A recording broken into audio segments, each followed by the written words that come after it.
I took nuclear revenge on my boss who cheated with my wife and then filed for divorce. A 20-hour journey from Singapore to O'Hare International with a layover in Taipei was barely better than economy class. Even on my birthday, I wasn't fazed by returning to Chicago for a tough meeting with our international stocks head and shares trading desk. What worried me was anticipating what awaited me at home. We landed just after 8:30 a.m., and I took a shuttle to the nearby Chicago Sheraton and Suites Hotel. Having booked the room the night before, it was ready for immediate check-in. After dropping my belongings, I showered and hit the gym. I worked out for an hour, then took a long, hot shower followed by a cold rinse to wake up fully. Despite the chilly April weather in Chicago, I endured the cold until my teeth chattered, then warmed up with hot water. Feeling refreshed, I went to the restaurant for an American breakfast I'd missed for months. After devouring pancakes, scrambled eggs, bacon, and sausage drenched in maple syrup, and 4 cups of coffee, I headed to my 10:30 appointment at J.P. Morgan on Dearborn Avenue. I took the elevator to the 8th floor, showed my ID, and was escorted to a small conference room. They kept me waiting for over 17 minutes, during which I didn't move a muscle. From my trips to Asia, I learned to show no fear or weakness. Joe Rutledge, VP of International Stock and Commodities Traders, and Samuel Young, our corporate lawyer, eventually entered. Their presence signaled someone was getting fired, and it was me. "Adam," Joe began without a handshake, motioning me to sit. The confrontation began. "What happened in Singapore?" Joe demanded. "We sent you to stabilize things, and you approved a $300 million purchase of a new company's stock with no solid data." "Yes," I replied. "Yes to what?" Joe's face reddened. "Yes, it's in my report. The CEO and management team are top-notch with 200 years of experience. The project, 50 years in the making, is confirmed by Deloitte and KPMG. The aquaculture project is technologically advanced and has real potential." "Then why is their share price falling?" he asked. "It went public at $17 a share and now it's $9.55 and you bought more." "Yes, because it will rebound. If it reaches $25, we'll profit significantly, Joe. We own 25% of the shares, making us the largest shareholder in the company," I retorted. "Because competitors are short-selling to sink the company or buy it cheaply. We need to stand our ground." "It's a failure," he said. "We need to trade on confidence and maintain a positive risk ratio." "It's all in my report," I reiterated. "Your report is wishful thinking," he said. "The council has approved my recommendation. You're out." Samuel offered me 3 months' salary and nearly 30 days of accrued vacation, totaling almost 5 months of pay. They also cashed in my stock options, bringing my total payout to nearly $800,000, but leaving me with a tarnished reputation and bleak job prospects. By 2 a.m., I had signed all the forms, rolled my 401k into an IRA, returned all company materials, and was escorted out. Standing on the sidewalk with an empty satchel, I felt like I might collapse. I rushed to catch a cab back to the hotel, imagining strangers watching me die on the street. In my room, I mixed whiskey with 7-Up and ice, a sacrilege I needed. I sat down to think. At 42, I was too young to retire but unsure if I could start over. I decided I needed courage. I bought a new laptop, installed the necessary software, and began working.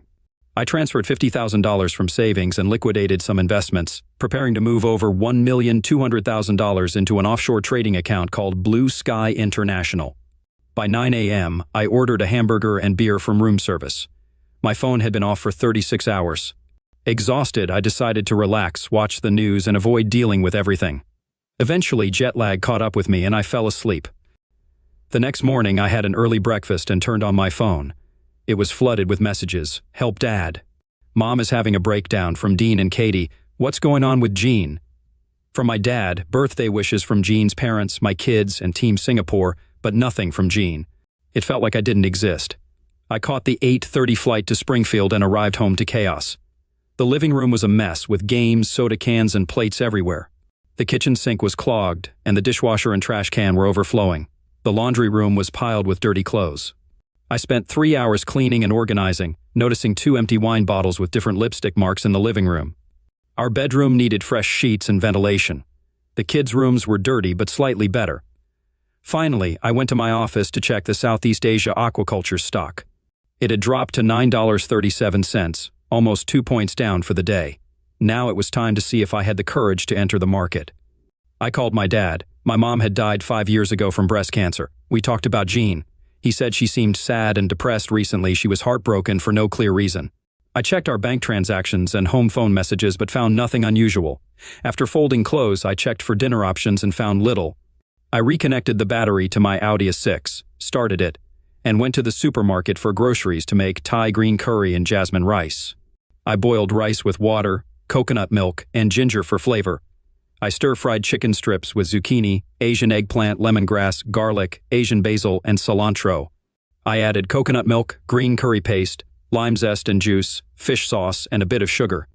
I garnished the dish with spring onions, coriander, and basil leaves, set the table, and poured a beer. Jean arrived and the kids ran inside, excited to see me.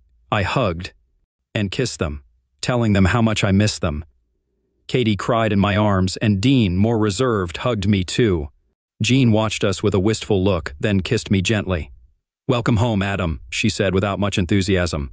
"That smells nice. What is it?" "Thai green curry," I replied. Dean and Katie were curious. "It smells really good," Dean said, hugging me again. "Go clean up for dinner," Jean instructed. Afterward, she hugged and kissed me. "You look exhausted, Adam. Why are you back so soon?" "I got fired," I admitted. She blushed, fumbling for words. "We'll figure something out, but what about you?" She seemed distant, more like an acquaintance than my wife. "Are you okay?" "It's work," she said, trying to smile. "The market's down and there's a lot of pressure at M." She gestured to show the extent of the pressure. The kids returned, and we gathered for dinner. I served the meal, poured wine for Jean and me, and Dean had Mountain Dew while Kathy had water.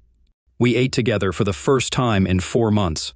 I shared stories about Singapore and team-building activities like dragon boat races and combat archery.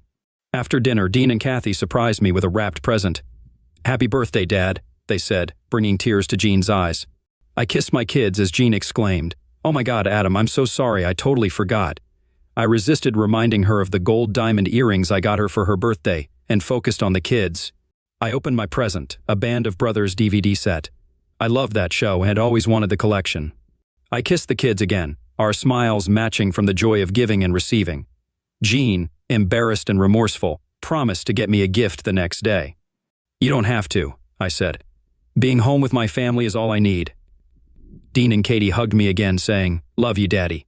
We talked at the table for over an hour, but eventually the kids had to do their homework while Jean and I cleaned up the kitchen. "What's going on, Jean? You're not yourself," I asked. She hesitated, then admitted, "I don't know, Adam. I'm depressed. You've always traveled so much, and the last time was too long. We hardly lived the same life." Tears streamed down her cheeks. "I feel lost." I hugged her, and after some resistance, she let me hold her as she sobbed softly. She was right. My job had kept me away for years. We had agreed to make sacrifices for an early retirement, but it was taking a toll. Jean suggested I spend time with the kids. I helped Katie with her homework, did the same with Dean, then tucked Katie into bed. Dean confided, "Mom's not okay, Dad. She's crying and not doing much around the house. I think she's having a nervous breakdown." There were tears in his eyes. "Please fix it, Dad." I nodded, though I had no idea what to do. As I went downstairs, I heard Jean on the phone. She ended the call abruptly when she saw me. "Who was that?" I asked. "One of the girls from the office," she replied, looking defiant. She seemed angry but wouldn't discuss it. Exhausted, I checked the Singapore Stock Exchange. California was trading at $9.90, a slight increase. I went upstairs, waited for Jean to finish in the bathroom, then got ready for bed. When I reached for her, she tensed but then pressed against me. "Please just hold me," she whispered. I held her for a long time, feeling something was fundamentally wrong. Was it the long separation? Had she fallen out of love or in love with someone else? Was she sick? These thoughts swirled until I finally fell asleep. I woke up at 4:30, feeling tired and sick. I went for a run and planned to buy melatonin to reset my body clock. After an hour, I returned to find Jean gone, leaving a note asking me to feed the kids and take them to school. I checked my bank account, saw the money from JP Morgan had cleared, and transferred it to my offshore account. I checked the CA shares, which were now trading at $8.99, slowly declining. I had to choose between fixing my marriage or securing my financial future. Could I do both? I spent time with Dean and Kathy, asking about their activities while I was away. They mentioned spending time with Jean's boss, Anthony Miller, and his daughter, Evelyn, doing things like miniature golf and movies. Dean noticed my concern and defended the time spent with Evelyn, saying they felt like one big happy family. I assured them I was glad they enjoyed themselves and proposed a summer vacation. They were excited, and I hugged and kissed them before driving them to school. Then I called George Tallis, my old mentor, to discuss my situation. George, still a registered broker, agreed to review the CA prospectus I sent him. Later, I stopped by a pharmacy near St. John's Hospital and saw Jean and Evelyn Miller leaving the hospital, looking distraught. They seemed deeply connected in their grief. I wondered if Jean or Evelyn was sick or if they were mourning a mutual acquaintance. The sight left me unsettled, but I proceeded to my meetings. At my first meeting, Julian Knowles said he'd discuss the CA investment with his club. At the second, Aaron Goldstein quickly agreed to invest $10 million after the paperwork. George called, saying he had interested investors, and we agreed on a sliding commission structure. I then called my dad to discuss the CA opportunity, and he decided to invest $100,000. When I explained Jean's behavior, he suggested it resembled someone in mourning. We ruled out her parents and siblings, considering her cousins were distant. Dad then gave me the number of a private investigator they had used for insurance fraud cases. I went home, California'd my contacts in Singapore and Southeast Asia for updates, and recreated the risk assessment profile for CA. The results matched my report: rational numbers, a solid management team, and an early-stage project. Importantly, the management team had invested their own money, strengthening my position. Everything was set for SGX to open, and I would start trading. While waiting, I contacted a private investigator, Clarence Williams, who had a slow Southern accent but a sharp mind. He required a $5,000 advance and would start the next day. I drank coffee, waiting for the time to pass. Dean and Kathy came home late from sports practice, and I spent time with them but explained my important business. Jean arrived, looking tired but more determined. "I bought Chinese food on the way home," she said, kissing me on the cheek. "Are you working?" she asked. "Hi, Jean," I replied. No affectionate words came from her, so I didn't respond either. "I have to work tonight from about 7, okay?" I replied. "I have a present for your birthday," she said, handing me a small gift-wrapped package. The card read, "Happy birthday, Adam. Love, Jean." Inside was a bottle of Hugo Boss aftershave. I thanked her and she kissed my dry lips. We ate as a family. Dean and Kathy talked about their day, and Jean mentioned some changes during my absence, like her boss, Anthony Miller, converting his house into a shelter for misused teens. I was surprised, as I thought he was more of a country club type. "His wife Lynn started it before she died," Jean said. "He used to use empty houses he owned, but now wants a permanent establishment." "Why now?" I asked. She became impassive. "Now the opportunity has presented itself," she said, nodding. "That's a great idea." "Springfield could use it," I said, smiling. She smiled back, and we cleaned up together. Despite my pleasant expression, I sensed she was hiding something. After cleanup, I told her I was going to work in my office. With an hour before trading opened in Singapore, I sat at my desk thinking about my marriage and trying to keep my sanity. Jean and I had once been compatible in every way, but the past few years had been difficult due to my frequent traveling. Usually we planned for my return, leading to many honeymoons, but not this time. The situation made me angry. In Singapore and South Asia, many women sought relationships with foreign men for various reasons, and I was hit on daily. However, I turned them down because I was married to a woman I loved. But recent events made me question our relationship. Reflecting on any warning signs, I realized that aside from a breakdown in communication over the past few weeks, there wasn't much. But now, I had to focus on the work at hand. When the Singapore market opened, California was trading at $8.49. With over $30 million to invest, I cautiously began buying stocks. Despite my purchases, the price kept falling as investors tried to offload their shares. I suspected my old company was dumping shares. I kept buying, expecting the price to stabilize, but it plummeted to $5.61. With our $30 million, we bought over 10% of the shares, allowing us to appoint someone to the board of directors. I called George, and we celebrated over whiskey, an 18-year-old J.P. Weiser for me and a 10-year-old Bully Bourbon for George. Our purchases encouraged other investors to buy at the bargain price, and by the time I logged off, the price had climbed to $8.72, stranding short sellers. It was almost 2 a.m. I quickly cleaned up and went to bed, finally passing out from the melatonin pills. The next morning, I woke up late. Dean and Kathy were finishing breakfast, and Jean was on the phone saying, "Time is of the essence." She ended the call when she saw me. "Working, Jean?" I asked. She shrugged exaggeratedly and poured me a cup of coffee. "You must have been up late." I nodded, sipping my coffee. "Did the trade go well?" she asked. I mimicked her shrug, keeping my worries about California to myself. "It's still early. We'll have to wait and see." "Okay." She kissed my cheek. "You look tired. I'll take the kids to school." She left, calling out to Dean and Kathy. They shouted, "Bye and love you, Daddy," as they left.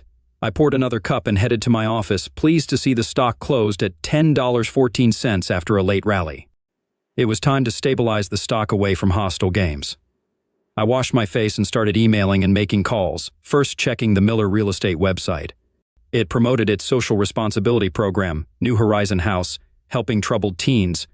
I found Anthony Miller's Facebook, filled with pictures of cars, vacations, and a recent corporate event photo with Gene holding his hand, looking at him instead of the photographer. It was curious, but not definitive. Gene's Facebook was mostly old family photos with nothing much recent. Evelyn's Facebook showed many pictures with Gene over the years, some with Anthony too, but nothing inappropriate. Her recent posts were cryptic about life and prayers. I called Clarence Williams to expedite the investigation, but he said it would take time. I called my father, who advised against jumping to conclusions and to let the experts handle it. He told me to be patient. I was torn. Should I try to fix my marriage, risking more heartache if I was being played, or do nothing and regret it later? I called a lawyer who advised that fixing the marriage was usually better than divorce. I had one more idea. I contacted a former colleague of Gene's, Chad, who owed me a favor. He agreed to meet for lunch at Red Robin. He walked in, looking every bit the realtor in his golf shirt, chinos, and Dockers. After small talk over burgers, I got down to business. "So, you're fishing for information, Adam?" Chad laughed. I nodded. "Yeah, I'm trying to understand something about Em. Something's been bothering me." Chad turned serious. Everything changed when Tony lost his wife to cancer. He lost his drive for a while, but his daughter took over and he eventually found his footing again. He looked at me shrewdly. "Your wife?" She became very close to him, often referred to as his office wife. I gestured for him to continue, my throat tight. I didn't see anything inappropriate, but office gossip can be cruel. "Tony, Evelyn, and your wife spent a lot of time together, but you weren't home much, were you?" I shrugged. We talked about it without adding anything new. Chad was about to leave when he remembered something. "Did you know Anthony was rumored to have cancer?" We said goodbye, and I called St. John's Hospital, asking for Anthony Miller's room. He was in the oncology ward. I paid for lunch and headed home with a lot to think about. That evening, I went outside with whiskey and a cigar. Jean joined me with a glass of wine. "Can we talk, Adam?" "Shoot. You went on the M website," she accused. "Why does it matter? Why did you go to the company's website, and I assume you've checked everyone's Facebook pages too?" She glared at me, daring me to argue. We'd been married long enough for me to recognize the signs. "What did you expect to find?" "Exactly what I found." "And what was that?" "Why are you questioning me, Jean? Social media isn't private." I laughed, and she blushed. "Evelyn said you checked her Instagram." "Really?" "Yeah." She tried to stay calm. "Why are you acting like this?" "How like this? Or why?" I blew smoke in her direction, knowing she hated it. She waved it away, spilling wine on her blouse. "Please stop, Adam." She began to cry. Normally I would have hugged her, but not this time. "Why are you crying, Jean?" "You're upsetting me with your behavior, Adam." She grew louder, but I let out more smoke. "Who are you?" I asked. She struggled for words. "I am your wife, Adam Carter." "That's who I am." I stepped back as she gasped and ran into the house. I finished my drink and went to my office. CA's stock was rising to $11.92. George and I agreed it was a trend, not a spike. I monitored the market, noticing CA was the only stock with significant upward movement. A JP Morgan team member admitted they dumped half the stock at 50 cents on the dollar. My former boss, Joe Rutledge, suggested holding the rest as the trend looked positive. We laughed. He hinted that JP Morgan might rehire me and fire Rutledge. That night I slept on the couch in my office. The next morning, I saw California closed at $13. The trend continued, and our investors doubled their money. If it reached $25, we'd see a 300% profit. I made breakfast, drank coffee, and called the kids to eat, ignoring Jean all morning. After dropping them off at school, I went to the gym and then to IHOP for a late breakfast. I made some calls and had a 2-hour meeting with George. When I got home, we discussed starting a combined brokerage with offices in Springfield and Chicago. George would work on the structure and equity while I developed a market plan. I was drafting the plan when Jean came in alone. I left Kathy and Dean at the Beckers for the night. "We need to talk." She poured me a bourbon and herself a glass of wine. We sat in the living room and I waited for her to speak first. "I don't know what you think I've been doing while you've been away, Adam." "I haven't thought about anything yet." "Well, you're being very disrespectful and ugly to me." Is that how you feel? I raised an eyebrow. Disrespectful. She nodded, then apologized. You're not home anymore. We're like two strangers. So after 17 years, we're strangers because I've been gone for 4 months? All the Skypes, texts, and phone calls didn't matter. There was a lot of pressure on me, and you were far away. She wiped her tears. But you're my husband, and I'm your wife, and that's all that matters. She stood up and walked away. I sat there, sipping my bourbon, wondering if she had lost her mind. I heard her on the phone, then the murmur of water from the bathtub. Later, she came downstairs wearing a gray dress, black shoes, and a string of pearls I'd bought her. Go take a shower and get dressed, she said. I'll make a reservation at Chesapeake Seafood Restaurant. I got ready in 15 minutes, ignoring my suspicion that she was on the phone again. At the restaurant, she had a gin and tonic, and I ordered a Singapore gin sling. We talked about the kids over Chardonnay and appetizers. She seemed unconcerned about me losing my job. You're one of the smartest people I know, Adam. I believe you'll find a job quickly. She smiled at me. She had no idea our future depended on California. The evening improved as we discussed friends, parents, and everyday topics. When our main courses arrived, I ordered the captain's platter, and she had lobster. She treated me to wine, and we enjoyed each other's company. If she was having an affair, she hid it well. We finished our meal and went home. I woke up to the smell of coffee and bacon. Jean was making breakfast, scrambled eggs, bacon, and English muffins. We ate together, discussing chores around the house. After breakfast, she went to pick up Dean and Kathy. I was in the backyard when my phone rang. It was Clarence Williams. Can you talk? He asked, and my heart sank. We arranged to meet at a downtown coffee shop. I left my work, cleaned up, and met him. He waved when he saw me. He was nothing like I expected. Unlike the detectives on TV, he was a small, unassuming man, no more than 5 feet 6 inches, thin, gray-haired, and balding. He wore dark pants, a shirt, and an old sports jacket, and even his shoes looked like they were from Walmart.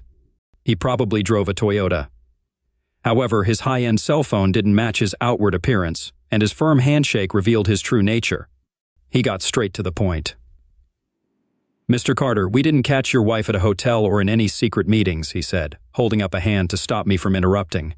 But we have ample evidence she's been having an affair with her boss, Anthony Miller, for at least 2 years. It's an open secret in the office. His daughter, Evelyn, knows and facilitates it. Your wife often left the kids with friends to spend weekends with him when you were away. His words hit hard and my pulse quickened. My hands clutched the table as if I were having a heart attack. Hearing the truth from a stranger was devastating. Clarence continued, but I could barely hear him. Miller has been diagnosed with aggressive pancreatic cancer and has only a few months to live. What? I asked, trying to process. He's undergoing therapy, but it's not working. He has metastatic pancreatic cancer. This confirmed what Chad had hinted at.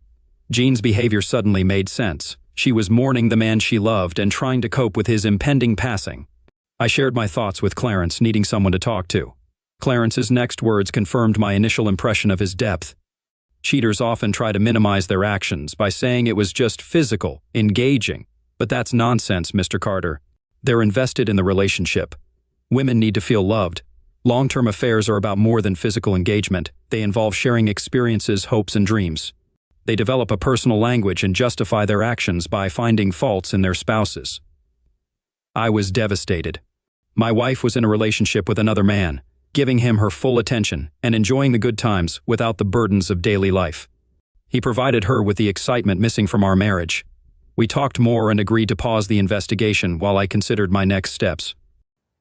After he left, I sat and pondered my life. One thing was clear: my marriage was over. The idea of staying together for the children no longer made sense. As difficult as it was to face, I knew that many children in the U.S. live in separated or divorced families, and mine would be no different. I sipped my cooling coffee, feeling real pain inside. Jean and Miller would pay for this. I tried to muffle my emotions. Anger, hurt, and anguish wouldn't help. I thought back to my work in the Far East, where old-style executives viewed business and life in multi-generational terms, much like Southern Europeans. When two families went to war, there was no reprieve until one was wiped out. But I wasn't a triad leader or mafia boss, just an ordinary man living an ordinary life. I had no superpowers or omnipotent allies. I asked for more coffee and pondered how to get revenge on a dying man. As for Jean, it was simple: take everything she valued. First, I had to deal with Miller. He wasn't married to me, but he disrespected my marriage and family. My anger flared up again. At work, psychological evaluations revealed two traits. I was risk-averse and stubborn to the point of intransigence. These traits drove me now. I would retaliate regardless of the consequences, and not back down until one side was defeated, even if it was me. An embryo of a plan began to form. I called Clarence and asked him to find troubled women the Millers had helped. It was another fishing trip, but I was aiming big. In 2014, during a trip to Kenya, I joined a local team for deep-sea fishing in the Indian Ocean. I learned that to catch a marlin, you first catch small fish like bonito, use them as live bait, and then catch the marlin. That lesson gave me a plan. I drove home, did breathing exercises to calm down, and pretended I was in the same mood as before. Jean wasn't home, so I finished my tasks. Later, she returned with Dean and Kathy, and we grilled steaks and corn on the cob, made coleslaw, and warmed baguettes. I spent the day as a loving father and husband, but inside, I was a cynical fool. Cynical Adam decided Jean was doing damage control because her lover was dying. I was her backup plan. My time with Dean and Kathy was real, but my time with Jean was like a B-movie. Cynical Adam reminded me to keep this in mind during the divorce, and when looking for new relationships. The next few days were strange, living a lie and watching myself play a role. On a positive note, George and I sorted out the new trading organization, registered it in Singapore, and transferred the CA portfolio. California was now trading at $16.33. I became paranoid. I added security measures requiring a fingerprint and password, encrypted all my files and emails, and always turned off my laptop. I deleted all emails not from George without opening them, uploaded needed files to the cloud, reformatted my phone, and re-uploaded necessary data. I researched other interesting stocks and contacted potential investors from JP Morgan, confident that the layoff nullified my non-compete clause. On Thursday, Clarence delivered the ammunition I was waiting for, a flash drive containing information on 14 women the Millers had helped. The handover happened at a different coffee shop due to my heightened paranoia. The flash drive included brief bios and old photos. 5 women still lived locally. 1, Leah, worked as an escort. I bought a cell phone, called her, and arranged to meet at a motel. Leah arrived on time, small, thin, and tattooed. "Show me the money," she said. I placed $200 on the bed and asked, "How do you feel about making a statement?" She initially refused. But when I clarified that I wanted information, she agreed to talk. Leah recounted her story. She left home after school, ended up on the streets, and began selling herself for food and lodging. After a traumatic incident, she was taken to the hospital and then to Mrs. Miller's house, where she stayed for 6 months before leaving due to boredom with the rules. I asked if she experienced bullying at the house. She hesitated, then asked how much. I offered $5,000. She negotiated skillfully, asking for $20,000 to help her and her daughter start anew. I promised her a job in Chicago if everything worked out. And her eyes lit up. "For real?" she asked, both hopeful and scared. I reassured her and we agreed on a plan. We exchanged numbers, with her saving mine under the name Jerry. Phase 1 was complete. At home, I maintained my facade and Jean seemed to buy it. She was too focused on the Miller Legacy project to notice much else. I gathered as much information as I could without raising suspicion. We cooked and ate together like old times. During breakfast, she mentioned she'd be busy with New Horizons House and that the grand opening was on Monday at 10. I already knew from the company website and social media. I feigned interest and subtly questioned her, learning the mayor and local media would attend. "Did they stop the chemo and radiation so Tony could feel well enough to attend?" she asked someone, probably Evelyn. She then sobbed slightly. "It's going to be a life-changing moment," she said. "Not if I can help it," I thought. My divorce papers were ready, awaiting permission to file. Illinois was a no-fault state, so it was a matter of irreconcilable differences. I started the day checking the SGX. Our stock had reached its issue price and was rising, a good start to Friday. I listened to WMA radio at 9:30, where Evelyn discussed the New Horizons House, praising its social responsibility and calling for community participation and donations. Then a hesitant caller broke the smooth narrative. Through sobs, she revealed, "Please don't believe the house helped anyone. It allowed Mr. Miller to misuse women." Evelyn denied it vehemently, defending her father. The caller continued, "He did, and more than once. I'm a strumpet now, thanks to your precious daddy. My name is Leah, and your father ruined me." The connection cut off, and the station went to a commercial break. When they returned, the host was torn between continuing the original interview and addressing the shocking revelation. Evelyn tried to explain it away, but the lines were ringing with listeners' reactions. Some defended Leah, while others dismissed her as trying to make a buck. Another caller, Rita, said, Anthony Miller misused me too, adding more fuel to the fire. A married woman with children called in, sobbing that Miller had stressed her too and forced her to do things she couldn't refuse. She disconnected, leaving a long silence before the host, who sounded like he was crying, could speak. The public reaction was a mix of outrage and defense, turning a low-interest story into an emotional storm. I called Vicky, an old high school friend who works at the local newspaper and anchors the news for 2 regional radio stations. I asked if she had heard about what was happening on WMA and WTX. She had. I told her I was concerned because my wife works for MRE in the New Horizon Home project. She wasn't sure but said she would look into it, noting that if true, it would be the biggest misuse case in Springfield in 2 generations. By lunchtime, the story had quieted on the air, but social media and Twitter went wild. Initially, opinions were split evenly, but soon it became a fierce witch hunt against Miller. Thousands of women shared their misuse stories. Some were detailed, others just Me Too, and some were graphic. The information went viral globally. I passed out with a massive headache, took Tylenol, and feeling dirty, took a shower where I broke down, crying harder than I had since my mom died. I realized I had unleashed a firestorm that was now out of control. Nietzsche's saying about becoming a monster by fighting monsters felt apt. All I could do now was hang on and pray. I picked up Dean and Kathy, made chicken stir-fry, and waited for Jean. She didn't come home, and her phone was off. We ate and played a board game. Jean finally came home around 10, looking devastated. "You heard?" She sighed. "Have you heard all the nasty things they say about Tony?" She collapsed into a chair. I handed her a brandy. "Yeah, sounds like your boss is a carnivore," I said evenly. "Where there's smoke, there's fire." "No, Adam, he's a good man. He would never do anything like this." Time to get to phase 2. "Jean," she looked up, "you don't know the man very well." "You don't know me," I pressed on. "You and I have no secrets. We're husband and wife, so you know what I'm capable of, just like I know you." I held her gaze. "You may know Miller as your boss, but who knows what he's really like?" Conflicting thoughts played across her face. "No, he's a good man. He would never do that. I would know." "How do you know, Jean? He's your boss, your co-worker. He could be hiding a million secrets. I always felt like he was hiding something. He's the kind of guy you wouldn't leave alone with your wife or daughters." She sighed and hesitated. "Has he ever tried anything with you?" She turned white, and I pretended not to notice. "No, never." "How can you even ask that?" She tried to be snarky but ended up looking dumbfounded. "Because you're a pretty woman, Jean. If what they say about him is true, he must be very immoral." She burst into tears, staring into her glass of brandy for answers she didn't find. She finished it and went upstairs, tiredly saying goodnight to Dean and Kathy. I heard the shower running. I finished my cognac and headed to bed, pretending to be half asleep when she returned. She was talking to someone, probably Evelyn, mentioning nightmares several times. She questioned why there weren't more women speaking out, and acknowledged it wouldn't go away easily. She was right. She made a second call. "Hi, Tony," she said. I overheard snippets where she reassured him it was all a misunderstanding and would be resolved. I barely heard her move to the kitchen, but I caught her last words, "I love you too." I heard the microwave beep, and she probably snacked alone before bed. By the time she joined me, I was asleep. Saturday, I woke up first, made breakfast, and drove Dean and Kathy to sports practice.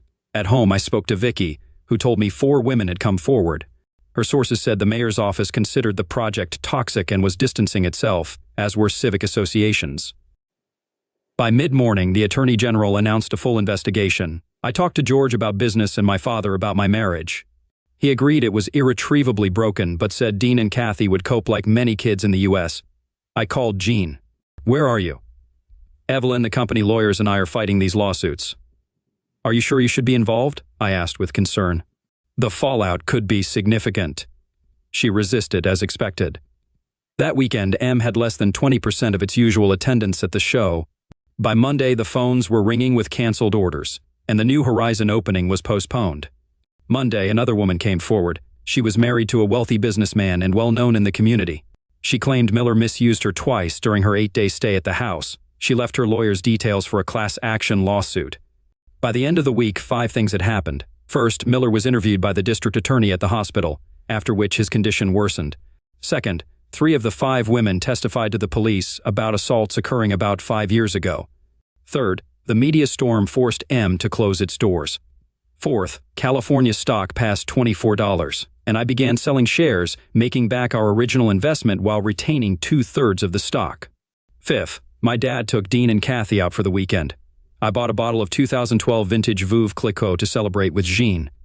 When I arrived home, I saw an M-branded BMW X5 parked next to Jean's Lexus. Inside, Jean was crying, and Evelyn was comforting her. "Ladies," I greeted them, grabbed 3 champagne flutes and popped the cork. I filled the glasses and handed them out. They stared at me in shock. "Salute," I toasted, drank half and burped. Then the shouting began. "Jean, you're divorcing me. I thought we were a family." Divorce papers lay open on the coffee table. "Evelyn, how could you, Adam? Don't you care about your wife? Don't you love her? Have a drink, Jean, celebrating the end of an era." I finished my champagne and reached for the bottle. "Evelyn, first of all, I could, and I did. Second, I stopped caring and loving her when she became your father's strumpet." I knocked over my glass and toasted Evelyn. "Let's drink to your father's legacy. I hope he lives long enough to stand trial so the world knows what a piece of crap he really is." She turned white and collapsed. I turned to Jean. "Get yourself a lawyer. The kids will stay with my father until custody is established." Her eyes widened with fear, seeing a side of me she never had before. Evelyn dropped her flute, spilling champagne. They looked at me like I was a madman with a trigger. "Care for champagne?" I asked. "No, you left me alone so long I needed human contact," Jean tried to justify but couldn't meet my gaze. "I understand," I laughed humorlessly. "And how do you manage that now?" Evelyn attacked me again. "How many women did you sleep with while you were away? Men always want their women to be angels while they do whatever they want. Don't think all men act like your father. Just because he ruined young women and marriages doesn't mean the rest of us stoop to his level." I stared at her, hoping she'd object. I leaned closer. "Your father is a malfeasant, a criminal, a pig. He'll likely die before going to prison, but his reputation will be destroyed. His legacy project will never succeed. His money will be tied up in lawsuits, M will go bankrupt, and you'll have to change your name and move far away." She trembled and cried. I wished she was a man so I could unleash my rage. "Evelyn, you probably helped lure these girls, like Ghislaine Maxwell did for Jeffrey Epstein." Her mouth opened in horror. "No, it's all a lie. My father is a good man." I turned to Jean. "You have 2 hours to pack and leave. If you're still here when I return, I'll call the press and invite them to interview you about your involvement." "Screw you," she spat. "I'll move out, but I'll hire a lawyer first thing, and then we'll see who gets what." 2 hours, I repeated. I drove off, but a few blocks away, the adrenaline caught up with me, and I had to pull over, gasping and shaking. After 15 minutes, I regained control and called my father. I told him about Jean's departure and asked him to keep Dean and Kathy with him. Jean could visit, but not be alone with them. We talked, and then I drove around aimlessly before getting gas and heading home. It was 10 by the time I returned. The house felt like a mausoleum, filled with the ghosts of happier times. The silence was deafening, and I couldn't sleep. Socrates said that an unexamined life isn't worth living, but I avoided examining my psyche too deeply. I knew things had gone too far and couldn't be stopped. I feared what might happen if the situation went to court and decided to get Leah out of town to eliminate my direct connection. The next morning, I felt as tired as when I went to bed. After my morning routine, I had breakfast downtown and called the kids. They were fine, though Dean suspected something was wrong. Over coffee, I reached Leah. "Did I deliver as promised?" she asked. I confirmed she had. We arranged her flight to Chicago the next day. I had transferred $25,000 from my offshore account to one of George's, then to her new bank account. Leah was off to a job as a property management assistant set up by one of George's contacts. I was on my second cup of coffee when Vicky called. 3 women have sued Miller, seeking damages. The papers will be served on Monday. We talked for a while. She and the news editors were surprised by the timing and the way the story had unfolded, but given the current climate, it wasn't shocking. Once Leah, who claimed she was a courtesan, got publicity, others followed, similar to the Harvey Weinstein case. I spent the rest of Saturday with Dean and Kathy. I told them their mom and I were divorcing because she was having an affair with her boss, Anthony Miller. Kathy didn't understand, but Dean did. "She slept with Mr. Miller, Dad?" I nodded sadly. "Yeah, they've been together for a while now." Kathy cried while Dean remained unfazed. We went to the golf course with my dad and hit a few buckets of balls. Dean and Kathy used my old clubs and had a good natural swing. We had dinner at a Greek restaurant and then headed to bed. I returned to my quiet, lonely house and had another sleepless night. On Sunday, her parents called, hoping for reconciliation for the sake of the children. "How can I reconcile with a woman who's been having an affair for years?" I asked, "especially with a maniac like Miller?" They sighed, and I assured them it would be figured out in court. They were left with a shattered view of their daughter. Life went on slowly and painfully. Dean and Kathy moved back in with me, and my father moved in to help. My business gained momentum as George and I received positive feedback. Vicky informed me that a fourth woman had joined the lawsuit against Miller, but not Leah, which I found odd. I had a meeting with Jean's lawyers about property division. I'd set up investment accounts for Dean and Kathy's education out of our combined assets, so they couldn't be touched. My last paycheck and payments from JP Morgan went to my offshore account. Her lawyer suspected a golden handshake but had no idea how much. It was only a matter of time before they subpoenaed the HR documents. I offered Jean nothing, as she had a good job. She argued there should be at least $250,000 in cash and near-cash assets. I assured them it was lost on unprofitable stocks. Jean called it crap, but I laughed. Take the deal, Jean, or I'll fight until you run out of money for lawyers. I'll expletive you financially. Why are you being such an idiot, she asked. I deserve half of whatever is left of our marriage. Go to your second husband and ask him for money. You had more of a marriage with him than with me. But hurry, he may not have any money left after those women get what they deserve. It dragged on for months. Jean's stance wavered from meeting to meeting. She claimed I made her relationship with Miller look more serious than it was, then blamed me for her behavior, then wanted to reconcile, and finally threatened to take me to the cleaners. Her lawyer said he'd get her back in the house immediately. I gave her my biggest grin. Be careful, Jean, or I'll expose your complicity in this. She turned pale. Try it and see what happens next. As I left the lawyer's office, I noticed Evelyn glaring at me. I smiled at her like one smiles at the walking dead. Her smile faltered. You should have stayed out of this, Evelyn. You reap what you sow. 2 days later, Leah was $5,000 richer, and the local newspapers, Twitter, and social media were ablaze with revelations about Evelyn Miller helping her disgraced father, Anthony Miller. The DA's office faced criticism for not arresting Miller or taking action against his daughter. In a media briefing, the DA's office said the investigation was still in its early stages, but the press didn't hold back. And another storm erupted. The public, still reeling from the Ghislaine Maxwell and Jeffrey Epstein scandal, quickly targeted Evelyn. Miller was sued by 4 women, making me increasingly anxious and sleepless. Going to court was a huge risk and could derail everything. 6 weeks after my return from Singapore, the doorbell rang. It was Evelyn. What do you need? I asked bluntly. Can we talk, Adam? No, I don't want to be associated with a malfeasant like you. I closed the door, but she rang again, begging to talk. Where's your entitlement now? I thought, but said, I don't think so. You just want to record me. Or I promise I won't. Good. Her eyes lit up, but I stopped her. Put your purse and phone in the car first. I set my phone to record. Okay, talk. She looked unsure whether to stand or sit, but eventually sat on the edge of the couch. I know it's you, Adam. You created this nightmare. I stared at her without emotion. Stop it, Adam. I remained silent, and she changed the subject. Your claims about my father are lies. They need to be disproved. I laughed. There's nothing I can do. It's up to the court now. Please, Adam, I know you can stop this. Now that your world has collapsed, you want my help. Where were you when your father was with my wife? Her face reddened. Oh yes, you were helping, making sure she agreed to be your father's strumpet. We stared in silence. Finally, she asked, when will you be satisfied? Not until your family is completely destroyed, Evelyn. She shuddered. There will be no stopping, no ceasefire, no peace. I spoke slowly, making sure she understood this wasn't a game. She realized the truth and fell silent, then surprised me by asking, You want revenge on me? How? She clasped her hands together, unable to meet my eyes. Staggering, she left and ran to her BMW. I watched her drive away, feeling both satisfaction and disgust at my cruelty. Though it was early, I wanted a drink. I spent the rest of the week in and out of law offices while working on new clients. George and I were completing due diligence on promising listings on the Hong Kong and Johannesburg stock exchanges.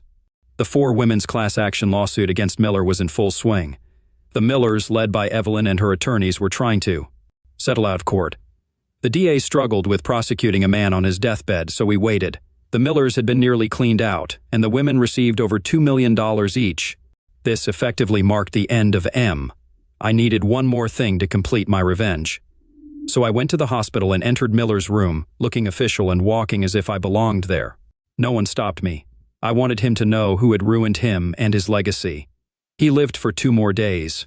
Evelyn had him cremated, and only 5 people attended the small gathering, including Jean. She wanted to take Dean and Kathy with her. I told her, I would see you dead first. You would, wouldn't you? She replied with a mix of fear and hatred, similar to Evelyn's last look. You ruined him, didn't you? All because he and I had a relationship. You went crazy and ruined so many lives." She cried.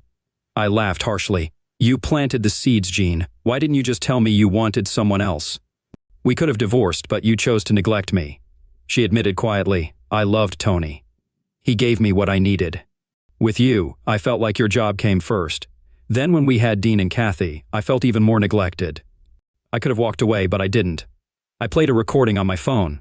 Was it worth it?" I asked. "No," Miller wheezed. "You ruined everything I worked for." "It's your own fault, Miller. I screwed you up big time." "How did you find out about me misusing them?" he asked. I started laughing uncontrollably. "I didn't know, Miller. I thought I was making it up, but now I see why those women pursued you. It all burst open with one little crack." "Screw you, Carter," he panted. "Those women owed me." He tried to sit up. Jean collapsed to the floor in shock. I walked away, leaving her behind. When MRE sold assets to free up cash, I bought the house they were converting into New Horizon House for next to nothing.